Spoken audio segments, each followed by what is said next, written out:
Computer Science Videos here today to show you guys in this tutorial how to delete content on Instagram using a Mac computer.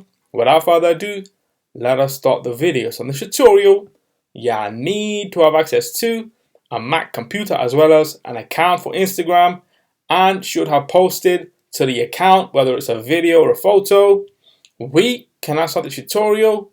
Before I start this tutorial, I would like to say that you are more than welcome to subscribe to my channel, Computer Science Videos. As we know, every problem is solved by indirection. You can also follow my Twitter account. We are trying to grow as fast as ever. I'm on TikTok. We post videos here and there. Follow my page on Facebook. I'm also on Instagram.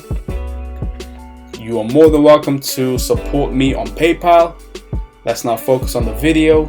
So now let's go down to the dock, go to the web browser, which is Safari in this case, click on this, wait for that to load. Once it is loaded, now let's go to Instagram.com, use the shortcut on the toolbar. Make sure that you are signed into the account. Now, as you can see on our profile, we have two posts that include a photo as well as a video, which is now or has been added to the Reels section.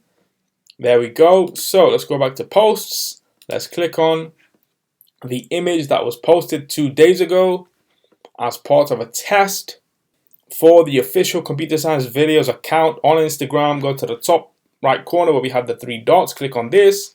This will then give us an option to delete and so on. We want to delete.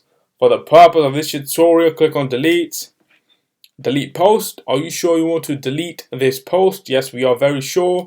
Click on delete. The post has been deleted. Let's now click on the video. We will follow the same protocols by clicking on the top right corner, three dots, click on delete. Yes, we want to delete. And the photo and video have both been deleted. Now, if we want to retrieve, we cannot retrieve as we have deleted from the account unless you have this backed up on your hard drive, on a server, on your website or somewhere, and you want to bring that back. That's all for another tutorial. So we can now quit Safari. And so that's all for this video. I'll see you guys in my next tutorial. Thanks for now. Thank you for making it towards the end of the video. Be sure to subscribe to my channel, Computer Science Videos. Be sure to check out the previous video on screen now, or you can ideally click on the playlist and watch all the journey for Computer Science Videos from the start until now.